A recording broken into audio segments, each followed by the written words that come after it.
Miller with the Miller Elder Law Firm. Hi, everybody. I'm Star Bradbury with Senior Living Strategies. It's nice to be here today, and I'm learning so much from Shannon. She's a wealth of information. And today we want to just chat with you briefly about the Elder Risk Detector, but on the criminal side. The first video we did was the Elder Law Risk Detector, Elder Risk Detector, really on the civilian side or the advocate side or anyone working face-to-face with seniors that are concerned that maybe there's something amiss and they want to try to help them. But I just found out today that there's a whole new aspect to the Elder Risk Detector that goes into the criminal side. For who is this for? So this is intended for law enforcement. It's intended for anyone like at the prosecutor's office or people that are dealing with law enforcement issues, even adult protective services. Sometimes they will have to kind of engage in a law enforcement type interview. Right. And I think one of the problems that comes along in particular with law enforcement that isn't adult protective services is that they have very little background in training how to detect someone who's exploitable or who's vulnerable. Now, why was there a need to develop this side of the Elder Risk Detector as opposed to the civilian side?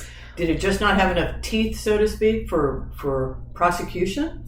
So from the civilian side, we're really looking for remedies that would be civilian remedies. So things like the exploitation injunction, which is a civil process, or maybe connecting people with legal aid if there were abuses that were not quite rising to the level of criminal conduct. Right. There might be resources in the community that could still help that person. I actually remember hearing that, let's say you have a client who's having healthcare issues, or they can't pay their rent, or they need medications, that even those kinds of issues could be referred or helped through the civilian side, through the Elder Risk Detector website. But you're talking now about the criminal side. Yeah. So that would be for an attorney, possibly law enforcement. Who else? Who else would use that? Maybe adult protective services, but really it's law enforcement. Okay. That's the primary goal. And does this help them, as a non-attorney, gather evidence or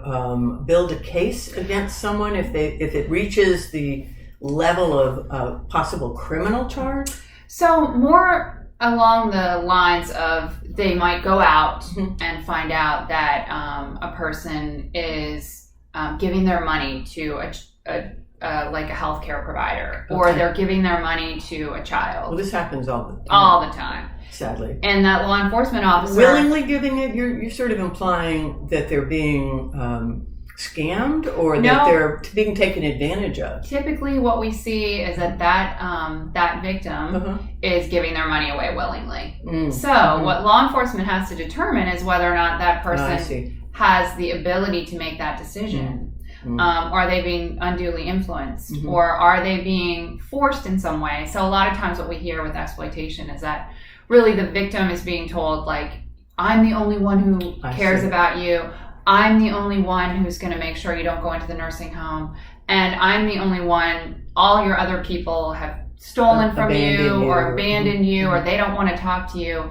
And so what law enforcement, now we're trying to train law enforcement is to look for those. Yeah, look for the vulnerability. So as we age, we know our brains become more exploitable. As a general rule, our brains we have this thinning of the cortical insula. And so when that happens, we tend to be more willing to believe what people tell us. When you want to. Most people are inclined to try to trust somebody. We're not taught to be highly skeptical. And as you get older, it's less and less. Well, the statistics, Shannon, are frightening. Yes. I mean, every year I start seeing the numbers go up for the amount of money that people are losing to these kinds of being taken advantage of. And it is a perfect storm because we do see that the studies also tell us that you do become more trusting as you age. So it's not just that we're trusting, it's as we age, we become even more trusting. Vulnerable. And we're more likely to be targeted because we have the most money. As we age, we end up with quite a bit of money for retirement. So really it's a perfect storm. I think that there was that movie that came out a few months ago, I Really Care, or I Care a Lot. I Care a Lot. Yeah. And if you haven't seen that, watch it. It's a little frightening, but it will be an eye-opener about the kinds of people that could be out there trying to take advantage of our beloved seniors.